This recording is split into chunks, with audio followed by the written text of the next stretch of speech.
Australian resident Jessica Wongso has been charged with the murder of Mina Salihin. Police allege she poisoned her friend by adding cyanide to her coffee. Jessica itu kan kayak setan itu.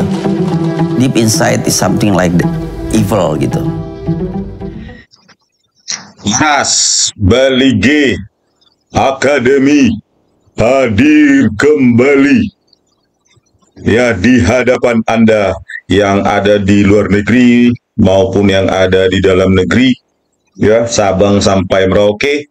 Kita akan tetap ya sembari menunggu ini sidang PK yang biar kita bongkar semua rekayasa dari Tito Karnavian, Krisnamurti, Muhammad Nur Al-Azhar, Christopher Harimandrianto ya yang berkomplot dengan ke-6 jaksa penipu, rekayasa juga ya, Sandi Handika, Ardhito Muardi, Sugi Karpalo, Hari Wowo, apalagi itu, Wahyu Oktaviandi, dan Mailani Hubung ya, bekerja sama berkomplot dengan siapa ini, si Krisnamurti ini ya, sehingga mereka mendapatkan bonus rekayasanya naik jabatan semua. Ya, jadi inilah ya rekayasa mereka berkomplot ya tanggal 9 Agustus ya, ke 10 Agustus si penipu Christopher Harimandrianto dan Muhammad Nur Al-Azhar ini akan maju. Jadi mustahil jika si Krisnamurti tidak tahu ya bahwa video CCTV itu direkayasa. Inilah buktinya mereka berkomplot ya, bahwa jaksa juga berkomplot ya, isi dari flash disk sebagai barang bukti sudah mereka otak-atik isinya, berubah-ubah terus ya. Inilah luar biasanya bobroknya hukum di Indonesia ya, diotaki oleh Tito Karnavian dan Krisnamurti untuk mengacak-acak sistem peradilan Indonesia, padahal ancaman pasal 340 KUHP maksimum hukuman mati itu, tetapi mereka dengan semena-mena mempermainkan nasib anak manusia, nasib rakyat, karena mereka sedang berkuasa ya, jadi sesukanya. Oke, selanjutnya kita dengarkan dulu ya bagaimana si penipu ini ya, Jenderal Sampah Masyarakat, manipulator ulung ya, otak rekayasa dari video CCTV ini ya. Dia dipanggil atau datang ke apa ya, memberikan ceramah atau seminar di depan para hakim tinggi Mahkamah Agung ya, untuk apa, meyakinkan mereka bahwa dia itu bukan penipu ya. Jadi inilah versi digital forensik Krisnamurti ya, menghancurkan resolusi yang tajam menjadi kabur ya, dari 2 jutaan piksel menjadi setengah jutaan piksel per frame. Tetapi apa yang diakui di depan umum seolah-olah dia melakukan dengan SOP ya, sesuai dengan SOP-nya, sesuai dengan kaidah-kaidah ilmiah, tetapi yang dilakukan di belakang layar ya, ini kan karena di depan umum dia sok malaikat ya, di belakang layar ya dihancurkan itu resolusi itu. Itulah versi apa, digital forensik versi Krisnamurti ya, Jenderal Sampah Masyarakat, penipu, manipulator ulung, dan pengecut juga sekarang ya. Kalau dia berani ya tersangkakan saya gitu loh ya, tersangkakan saya saja kalau saya hoax ya. Kau kan jenderal, tinggal lapor ke Mabes Polri, Rismon tuh hoax, tangkap, kan gitu. Pengecutnya kau ya, tinggal itu aja sekarang. Ajak semua ahlimu kan, matematika sederhana mau kalian sanggah. Oke, kita dengarkan saudara. Ya, digital forensik kami gunakan untuk menentukan, memberikan petunjuk tentang alibi pelaku, korban, saksi semua, dari mulai dan perjalanannya kopi. Ya, digital forensik, dan itu alhamdulillah kami mendapatkan CCTV, tapi CCTV itu adalah petunjuk barang bukti yang mati, yang tidak bisa bicara, dan untuk menjadikan dia bicara maka diharuskan dihadirkan ahli-ahli yang sangat ahli. Ini lulusan Australia, lulusan mana-mana ini. Ya. Nah, itulah ya.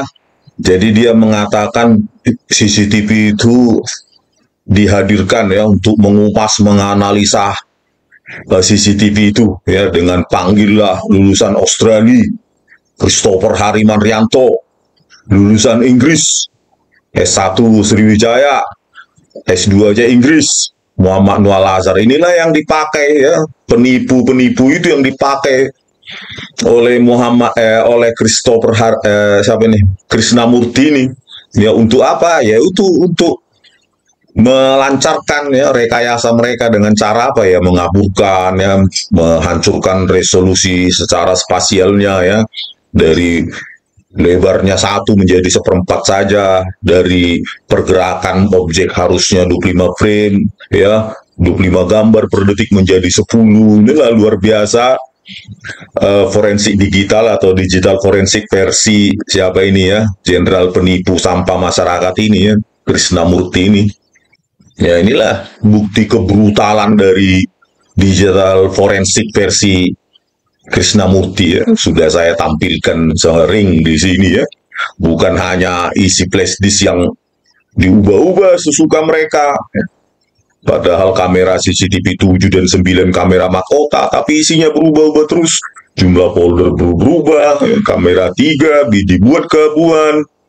Ya, kadang isinya 2 folder CCTV 3, kadang 3. Aduh, luar biasa kebrutalannya si Krishnamurti ini ya. Kalau mengikuti kaedah-kaedah ilmiah sesuai dengan digital forensik ya, 1 bit pun tidak boleh diubah secara manual, kecuali untuk memperterang ya, membuat lebih cerah ya pakai filter, tapi tidak secara manual, tetapi pakai algoritma ya. Tapi inilah isi folder berubah ya, ribuan frame dibuang ya, 96.000 frame dibuang ketika Rangga menyiapkan menyiapkan kopi ya. 96.000 frame itu padahal cuma dari 98.000 frame itu dibuang dari CH17, 100 frame hilang ya. Ini di Muhammad Noah Lazar ini ya, dari metadatanya 50.910 ya, tetapi yang dia temukan katanya 50.810. Kemana 100 frame itu? Kalau 10 frame per detik itu kan 10 detik itu ya, di kamera 9 itu 10 detik ya. Inilah yang kita duga yang di tangannya pergerakan tangan itu ya, yang harusnya dihadirkan di persidangan, yang dipegang oleh bapaknya almarhum Mirna, yaitu Edi Salihin ya. Inilah 10 detik ini ya, 10 detik durasi ya, karena sudah di downscaling secara temporal menjadi 10 dari 25 ya. 10 detik itu hilang itulah yang di tangannya si Edi Salihin ya. Padahal kalau tajam itu ya, bergerak sesuai dengan otentiknya 1920/80 ya, 25 frame per detik ya. Jadi apa yang ada di tangan video yang ada di tangan Edi Salihin itu bisa kita lihat pergerakan tangan Jessica, apakah mengambil sesuatu, meletakkan sesuatu, apa yang diambil atau apa yang diletakkan, itu kan jelas harusnya. Tetapi disitulah justru frame-frame tersebut ya, 100 frame tersebut dibuang sengaja oleh si Krishnamurti dan Tito Karnavian. Inilah versi digital forensik versi Polda Metro Jaya 2016 dengan ahli forensik digitalnya dari Mabes Polri ya, Muhammad Noah Lazar ya. Parah ya. Ini juga di kamera 7 itu ada selisih berapa itu di BAP-nya Christopher 120.950 ya. Di BAP-nya Muhammad Noah Lazar total frame-nya 120.900 ya. Kalau di Christopher 120.950 ya. Resolusinya otentik 1920 1080. Kalau di sini 96576 hasil downscaling video CCTV yang sama 7 ya, 15.57 sampai 17.17, 1 menit sebelum Mirna Salihin datang. Dia lakukan downscaling, merusak resolusi ya, merusak laju frame 25 frame per detik. Kalau ini variabel, suka-suka dia mengubah. Terus jumlah frame-nya juga dia pangkas oleh Muhammad Noah Lazar ya. Nah, ada 50 frame ini hilang ya. 50 frame ini hilang kita duga adalah 50 frame pergerakan dari tangan Mirna Salihin dan lain-lainnya lah itu ya. Kita tidak paham apakah 50 frame yang hilang itu apakah di satu satu blok frame atau beberapa blok frame yang dia buang. Bisa 5 frame di tempat di 10 tempat ya. Ada bisa jadi 10 frame di 5 tempat, bisa 5 frame di satu tempat atau 25 frame di 2 tempat ya. Jadi tetapi yang pasti adalah ada 50 frame yang dibuang dari kamera 7 ya, 15, 57, 17, 17 ini BAP-nya Muhammad Anwar Al-Azhar ya ini. Ini metadatanya 1557. Ini total frame-nya katanya 120.900 frame ya.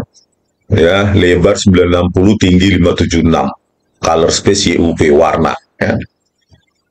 Tetapi di BAP-nya Muhammad Christopher ya untuk video CCTV yang sama ya 1557 sampai 1717 frame rate-nya 25. Inilah yang otentik ini. Ya. Mungkin silap mereka mengedit metadatanya ya. Lebar 1920, tinggi 180. Inilah panjang frame atau total frame 120.950 ya. Ya ini dia. Itulah ada 50 frame dibuang dari ini ya. Jadi bukan hanya dikaburkan, dibuat pergerakan menjadi kasar dengan laju temporalnya, juga dibuang juga 50 frame di situ. Inilah luar biasanya mereka dua ini. Inilah yang dibanggakan oleh si penipu, jenderal penipu sampah masyarakat, ya, jenderal manipulator ulung, Krishnamurti dan Tito Karnavian.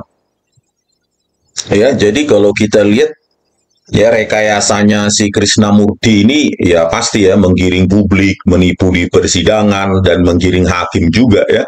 Jadi narasi mereka ya, narasi rekayasa mereka lancar ya di peradilan. Mungkin mereka kira tidak berani ada orang lain yang membongkar ya. Salah besar kalau Krishnamurti penipu ya. Jadi inilah keputusan Binsar Gultom ya. Yang pertama adalah pada saat menguji perubahan ya warna kopi dengan membandingkan warna kopi saat disajikan Agus Triyono dengan warna kopi saat diambil Sari pada video CCTV 9 ya. Di sini Christopher Harimanrianto merekayasanya ya dengan membandingkan yang versi downscaling dengan versi otentik ya kan ya. Pada saat Agus Triyono downscaling 960-576, pada saat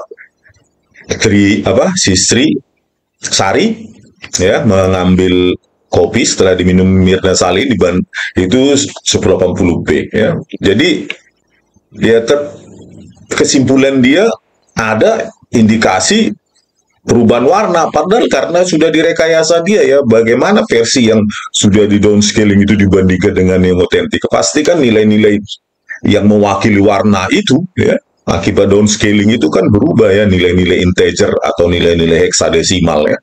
Jadi ya pastilah ada indikasi perubahan warna, padahal ini adalah pintu masuk penting bagi Nur Samran Subandi dan Imade Agus Gelgel ya. Ada perubahan warna dari BAP Christopher Harimanrianto. Nah, di sini pintu masuk mereka, di samping sedotan yang sudah ada di dalam gelas, kesaksian dari Marlon Navitupulu ya, kesaksian. Oke, yang kedua, pada saat menyimpulkan sedotan sudah ada dalam gelas, ketiga hakim hanya bersandar murni pada pengakuan Marlon Navitupulu ya, padahal harusnya bisa dijejak dari perpindahan sedotan itu ya, harusnya di atas meja ketika diletakkan Agus Triyono dan pada saat Marlon Navitupulu datang sesuai kesaksiannya, tetapi tidak, dia ditelan bulat-bulat saja itu ya. Dalam 30 menit 30 detik itu perpindahan sedotan ya ditelan bulat-bulat aja oleh Marlon Navitupulu, ditelan oleh hakim ya. Kesaksian Marlon Navitupulu itu ya ditelan bulat-bulat dan dijadikan pertimbangan dalam keputusan mereka. Ini kan bahaya ya, tiba-tiba pindah 30 menit 30 detik ya, perpindahan sedotan itu yang dituduhkan itu, tetapi tidak ada jejak penjejakan secara frame demi frame 30 menit 30 detik itu murni dari kesaksian Marlon Navitupulu dan itu dijadikan pertimbangan hakim ya. Bahaya sekali kalau pengadilan kita ya, yang hanya bersandar pada kesaksian, semua pun bisa kita jadi terdakwa kalau begini Yang ketiga, pada saat Jessica Wongso dituduh mengambil cyanida dari dalam tas dan memasukkannya ke dalam gelas ya, yang dituduh sedotan sudah ada di dalam gelas.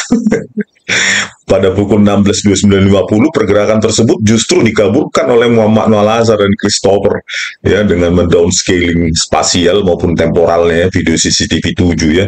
Padahal harusnya kalau ingin mencari duduk perkara peristiwa sebenarnya ya harusnya tidak dikaburkan. Inilah versi digital forensik dari si penipu Krishnamurti itulah. Inilah justru dikaburkan pergerakan itu.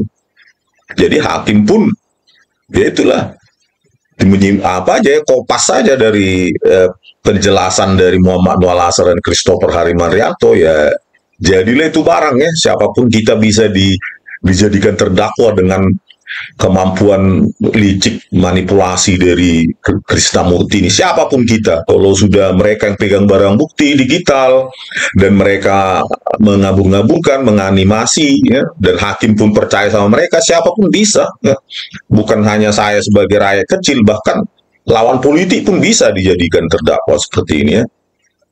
Dan pada saat dijadikan keputusan ya, timbang keputusan, hakim pun tidak bisa memastikan cyanida itu bentuk kristal seperti pasir atau bongkahan kecil. Jadi padahal kan kalau CCTV 7 itu tidak direkayasa, harusnya bisa dilihat apakah benar ada cyanida berbentuk pasir atau seperti kristal seperti pasir atau bongkahan kecil dari tangannya itu kan.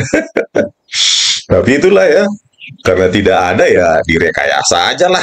Toh juga si Krishnamurti menyimpulkan tidak akan ada berani yang membongkar itu. Ya, saya hidup dengan tenang, jenderal. Ya, sekarang irjen, besok komjen. Siapa tahu bisa jadi Kapolri, ya kan? Oke, selanjutnya kita lanjutkan mendengarkan penipuan siapa ini ya, jenderal sampah ini ya. Harusnya dikurung di Nusa Kambangan orang ini sekarang kalau kita masih percaya pada penegakan hukum ya. Bagaimana seorang jenderal tapi hasil rekayasa dan manipulasi ya. Kita ini negara apa sih? Negara barbar atau negara hukum, Pak Kapolri? Ya, jangan dilindungi orang semacam ini ya, daripada nanti viral ya, malah lebih rusak ya kepolisian ya. Jadi semua orang polisi malu, padahal yang melakukan orang-orang ini. Kan kasihan polisi yang lain. Tapi Anda bersikeras, ya, tidak mau memeriksa 37 bukti ilmiah itu. Mungkin sudah diperiksa dan malu, akhirnya kalian tutup itu. Apa itu Dumas Presisi itu. Ya, supaya jangan saya jadikan konten terus. Psikolog. Nah, yang paling penting adalah ahli toksikologi. Kami punya 2 di Indonesia, dua-duanya ahli. Dan dua-duanya kami undang, yang satu dari Bali, yang satu sudah purna dari Polri, yang menjelaskan proses masuknya racun ke dalam tubuh. Dan yang paling penting, yang bersangkutan, kedua ahli itu bisa menjelaskan fakta-fakta kapan racun itu masuk ke dalam gelas. Jadi yang membuktikan Jessica bersalah itu bukan karena dia tindak lakunya atau dia menggeser tas dan sebagainya, tidak. Yang kami yakinkan kepada JPU adalah ahli toksikologi menjelaskan bahwa racun masuk pada pukul 17.26 sampai 17.34 sekitar itu, ketika kopi ada di meja, ketika kopi itu dikuasai hanya satu orang dan tidak ada orang lain yang main, itu mengindikasikan bahwa masuk itu dimasukkan, diduga kuat dimasukkan oleh yang bersangkutan. Maaf Pak Kris, 10 menit lagi. Oh siap. Alhamdulillah 10 menit lagi dengan honor ya, yang besar. Jadi seperti itulah ya pengakuan dia bahwa 1726 sampai 1734 ya, katanya hasilnya sama ya, Nur Samran Subandi dan Imade Agus Gelgel ya. Oke, kita buka lagi ya, kita periksa lagi statement penipuannya si Krishnamurti ini. Ya, seperti yang saya katakan tadi bahwa rujukan dari siapa itu Imade Agus Gelgel dan Nur Samran Subandi itu ada 2.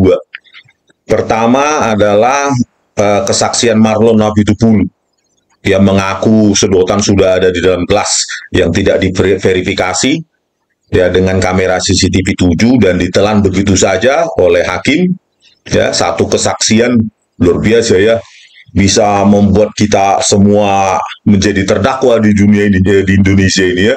Jadi butuh seorang Marlon aja bisa kita terdakwa semua ya, ditelan mentah-mentah, padahal ada video di digital video kamera 7 ya, perpindahan sedotan itu kalau memang berpindah dari atas meja ke dalam gelas itu, tapi itulah ya, tinggal ditelan mentah-mentah supaya ya, saya yakin itu sebenarnya ya si Binsar Gultom dan kawan-kawannya juga sudah berkomplot dengan Krishnamurti ya. Harusnya kalau mereka tidak berkomplot kan ya mereka bisa mencerdas, itu ditampilkan di CCTV coba itu ya, mulai dari kamera depan, kamera CCTV 7 pada saat Agus Triyono kapan datang 16.24 18, Marlon Napitupulu datang 16.27 48, itu kan ada 3 menit 30 detik. Harusnya coba dari kamera depan itu bisa nggak kita lihat itu, kan gitu, nggak diterima aja bulan-bulan oleh si Binsar Gultom itu ya.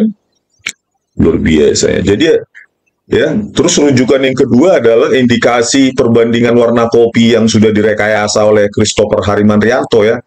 Perbedaan 2 titik pada saat diambil oleh Agus Triyono maupun ketika diambil oleh Sari ya, setelah diminum Mirna Salihin, dan itu sudah hasil rekayasa ya, karena hasil downscaling dengan otentik ya, jelas ya nilai-nilai integer atau nilai-nilai heksadesimal yang mewakili warna tersebut ya, di versi downscaling ya sudah hancur-hancuran tuh, sudah jauh berbeda ya. Ya kalau orang belajar image processing pasti paham itu. Itulah yang dilakukan ya. Jadi 2 rujukan itu, ya, satu kesaksian Marlon tentang sedotan sudah ada dalam gelas, rujukan kedua indikasi perubahan warna adanya cyanida di 2 titik itu, berbeda warna, padahal itu hasil rekayasanya si Christopher. Nah itulah rujukan Nur Samran Subandi dan siapa si Imade Agus Gelgel ya. Oke, jadi tadi pengakuannya siapa si penipu Krishnamurti itu, kedua seolah-olah konsisten hasilnya, berapa tadi 17.26 sampai 17.34 ya katanya ya. Padahal di sini kalau kita lihat ya dari prediksinya siapa Nur Samran Subandi itu berapa itu 6 Januari 16.39 ya, 36 detik. Jadi dia simpulkan dalam rentang 16.30 sampai 16.45 ya, cocokkan sesuai dengan animasi pergerakan Jessica yang dilakukan direkayasa oleh Muhammad Anwar Asar ya. Inilah 16.39 lewat 36 detik ya. Itulah dia ya. Padahal ini pun salah gitu ya. Bagaimana mungkin ya, rujukannya kan referensi waktunya kan 10 Januari 2016 10.30 siang. Terus dikurangi 90 jam 9 menit 36 detik, ini kan salah ya. Inilah supaya cocok-cocokan ya sudahlah, nanti juga nggak ada yang meriksa, mungkin itu katanya si dalam hatinya Nur Samran Subandi ya kan ya, rujukannya apa namanya evaluasi dia, eksperimen dia 10 Januari 2016 10.30 siang dikurangi ini hasil pemodelan matematika dia dengan kuadratik 90 jam 9 menit 36 detik. Jadi ini 10 Januari 2016 10.30 siang dikurangi 90 jam 9 menit 36 detik, hasilnya ini ya. Menurut dia 16.39 36 detik ya. Padahal salah ya, ini perhitungan mundur sudah kita sering lakukan ini. Inilah perhitungan mundur sederhana aja ini ya. Untuk menghitung waktu mundur 10 Januari 2016 pukul 10.30 siang ya, dikurangi 90 jam 9 menit dan 36 detik. Ini kan ya, ini sudah saya buatkan ya, langkah-langkahnya ada 6 langkah saja sederhana, dan ini bisa diperiksa oleh semua orang ya. Jadi saya tampilkan aja di sini, kalian periksa sendiri. Saya selalu siap untuk dikoreksi kalau salah ya, karena saya sudah 10 kali sampai 100 kali saya ulang-ulang ini hitungan mundur ini ya. Jadi hasilnya seharusnya Nur Samran Subandi sesuai hitungan dia adalah 16.20 ya, 24 kalau dari hitungan dia 16.20 menit 24 detik ya. Jessica saat itu sedang ada di kasir. Kalau lewat program saya ya, inilah hasilnya ya, Ya, kalau dia pakai Excel, kalau saya pakai program sendiri ya Python. Jadi 16 20 10 harusnya menurut hitungan dia. Ya, hitungan mundurnya ini. Jadi ini sengaja ini 1639 dibuat ini supaya tetap dalam rantang 1630 1645. Kalau sesuai hitungan mundur dia 1620 ya. Jessica masih ada di dalam di kasir ya membayar ya untuk bos bill itu. Ya, inilah hitungan saya secara program Python sederhana saja sama rupanya. Ya inilah dia. Pakai kuadratik malah konsentrasi sianida menurut persamaan Nur Samran Subandi malah naik dengan dengan pertambahan waktu atau jam ya. Luar biasa. Jadi inilah harusnya hasil sebenarnya. Kalau kita merujuk perhitungannya dan model matematikanya Nur Samran Subandi 1620. Ya. Jadi inkonsisten ini kan harus Jessica masih ada di apa ini ya? Di mana itu? Di kasir ya. Nah, kalau ini Agus Gelgel ya, Imade Agus Gelgel. Saya nggak tahu dia di BAP dia yang dirujuk oleh naskah keputusan itu cuma begini aja ya. Dia tidak menerangkan pemodelan matematika dia secara dalam, tinggal melompat aja jump into conclusion 1630, 1645 ya. Menurut dia itu. Tapi menurut Nur Samran, ya harusnya ini ya, perhitungan mundur dia yang salah, 1620. Kan ini inkonsisten ini. Di sini 1630, 1645, Imade Agus Gelgel, di sini 1620 ya. Jadi jauh sekali rentang. Jadi mereka hasilnya inkonsisten. Ya, salah satu salah atau keduanya salah kan gitu karena inkonsisten gitu kan. Belum lagi saya baca BAP-nya siapa? Imade Agus Gelgel ini langsung jump into conclusion. Dia cuma di persidangan mengatakan saya memodelkan matematika dengan software atau program yang dia pakai ketika dia mengambil gelar doktornya di Jerman ya kan nggak bisa seperti itu, harusnya kan sebutkan nama softwarenya kan gitu ya, bukan berarti Anda dokter langsung bisa dipercayai semua orang kan. Ilmiah itu kan bukan karena siapa yang ngomong tetapi hasilnya itu harus bisa diverifikasi oleh ahli lain ya, apalagi ini cuma model matematika sederhana ya, by eksponensial menurun ya, decreasing by decreasing eksponensial. Ini kan program SMA aja sudah dapat ini ya, apa namanya model matematika sederhana seperti ini, tapi dia jump into conclusion yang nggak tahu ini 1630 sampai 1645 ya.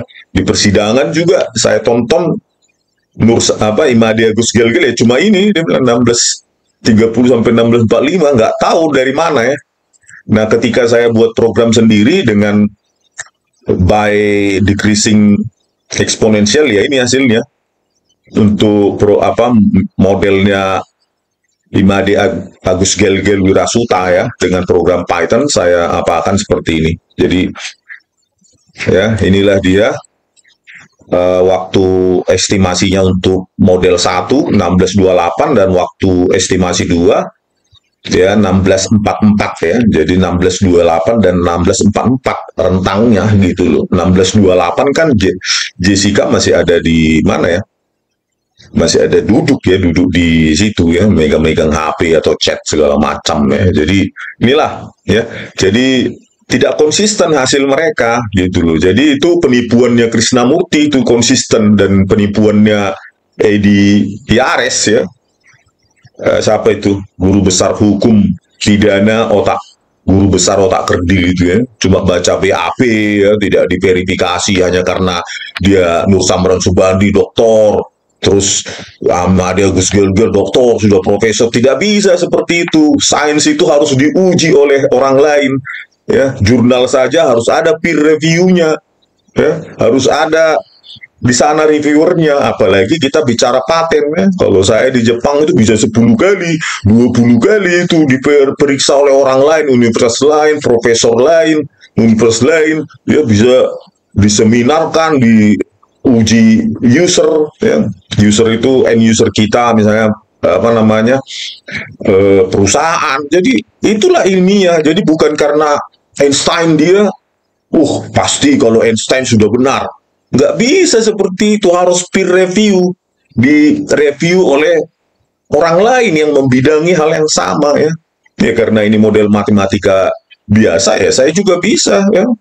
Karena skripsi saya juga, disertasi saya juga bicara tentang pemodelan matematika ya, untuk model tak linear dalam hal enkripsi ya, elliptic curve itu ya, model matematika eliptik untuk mengamankan video digital. Jadi ya ini ya terbilang sederhana lah ya, by eksponensial menurun ini, karena SMA saja pun sudah dipelajari nih. Ya, jadi kesimpulannya itu ya, hasilnya mereka dua inkonsisten, jadi tidak konvergen gitu. Satu 1620, satu ini entah dari mana nih 1630 sampai 1645. Nur Samran Subandi di persidangan cuma Imadi Agus Gelgel cuma apa ya? Dia bilang 1630 sampai 1645 aja, dengan rujukan tidak ada, cuma mengacu pada software yang digunakan program doktor, dan tidak ada analisis pendekatannya bagaimana dia mendapatkan model matematika ini ya. Tidak ada dia, tidak ada dijelaskan model matematika kenapa dapat CN1 sekian, CN2 sekian gitu ya. Itulah, jadi hasil mereka dua ini inkonsisten. Kalau sudah inkonsisten kan tidak bisa dijadikan rujukan ini ya. Waktu estimasi masuknya cyanida, Nur Samran Subandi 1620, ini yang satu 1630 sampai 1645, ini kan jauh kali nih. Secara matematika 1630 hingga 1645 jauh kali nih. Imadi Agus Gelgel ah. Oke, kita lanjutkan lagi ya, penipuan dari Krishnamurti ini. Yang begitu besar berikan ya, menyajikan. Saya tadi di persidangan tentang kegunaan dalam pembuktian. Karena kalau kita tidak menggunakan forensik, manusia-manusia itu bisa berdusta. Saya kasih tahu, Jessica itu lebih hebat dari Sambo. Sambo diperiksa geter. Sambo itu diperiksa, tadinya mau bertahan. Saya tidak membunuh, itu tembak-tembakan. Bahkan saya bertemu dia. Kan Bapak Ibu pasti nonton itu yang viral-viral di medsos, saya mantan dirnya kan. Ya kan? Begitu ditekan, lu kalau lu nggak mau ngaku, nggak mau cerita yang sebenarnya, gampang. Bini lo sih boleh, bininya sidik, diperiksa terus istrinya. Lulu, Sambo nawar, oke lah. Tapi istri saya jangan. Tapi nggak mungkin istrinya tidak terseret, karena itu tali temali. Nggak mungkin satu yang terputus, peristiwa yang terputus. Nah, dalam konteks persidangan, Bapak Ibu berhadapan dengan manusia-manusia yang pandai bersandiwara. Jessica itu bilang, ayo Pak kita adu di pengadilan, versi Bapak apa versi saya. Kalau dalam interogasi seperti tadi, proses interogasi, saya menggunakan teknik interogasi, ya tidak, selesai dia. Terjepit dengan dustanya, ya tidak, ya tidak. Apa kamu jam segini ke sini? Iya Pak. Habis itu kamu ke sini kan? Iya Pak. Ini ya, iya Pak. Kamu bawa tas 3 kan? Iya Pak. Nah tas itu kamu taruh di depan kan? Tidak Pak. Saya ingetin, kamu taruh di depan. Enggak Pak, di belakang. Saya ingetin kamu duduknya sini kan? Iya Pak. Habis itu kamu gesernya enggak Pak. Saya dari awal di sini Pak. Tapi di sidang pengadilan Bapak Ibu nggak bisa begitu. Bapak Ibu bertanya dengan pertanyaan terbuka, betul tidak? Kan kalau hakim ya tidak, hakim dianggap itu. Nah itulah yang kami ceritakan di belakang layar. Itulah kesulitan kami dalam proses penyidikan. Bagaimana drama di sidang pengadilan dijadikan panggung, sementara proses penyidikan ketika interogasi kami mampu mengungkap fakta-fakta itu. Ya. Penipuan dia lagi ya, dia menganggap Jessica yang menipu. Sambo saja kalah dengan penipuannya Jessica ya. Kalau menurut saya, setelah saya sudah kupas semua 37 bukti rekayasa video CCTV ini, bahkan karena capek saja saya ya mengumpulkan, sebenarnya bisa 50 lebih itu ya. Kalau kesimpulan saya ya, si Krishnamurti ini jauh lebih penipu ulung daripada Sambo ya. Jauh nih orang, lebih licik, lebih penipu ya, karena dia menganggap dia lebih baik daripada Sambo, padahal dia lebih menipu daripada Sambo. Ya minimal Sambo mengaku maaf, minta maaf, mengaku salah. Kau sampai sekarang pengecut kau, Krishnamurti. Ya, sampai sekarang kau tidak mau mengakui penipuanmu, rekayasa brutalmu, barbarmu, biadabmu ya, kepada seorang anak manusia, anak orang lain. Ya, anak perempuan orang lain. Kau rekayasa video CCTV itu, kau masukkan dia ke sel tikus dengan bukti CCTV rekayasamu itu, ya, berkomplot kau dengan para jaksa pengkhianat itu, mengubah-ubah isi flash disk, ya, Parah sekali, kaulah manusia paling licik, paling munafik di Indonesia ini. Makanya kalau ini sempat kita bongkar ke media TV, rakyat harus menuntut orang ini di penjara seumur hidup. Jangan sampai lagi ada jenderal sampah seperti ini, ya. Jenderalnya naik karena produk rekayasa. Ya, kita harus menuntut kepada seluruh yang berwenang. Ya, rakyat, netizen harus menuntut Tito Karnavian dan Krisnamurti ini dihukum seberat-beratnya, kalau bisa seumur hidup, ya. Kalau tidak bisa hukuman mati, ya seumur hidup, ya. Supaya pelajaran bagi di Republik ini, jangan ada lagi manusia-manusia sampah seperti ini digaji oleh keringat rakyat. Oke pemirsa, sampai sekian dulu, sampai jumpa di video kami selanjutnya. Salam dari kami Balige Academy di tepian Danau Toba yang indah. Horas.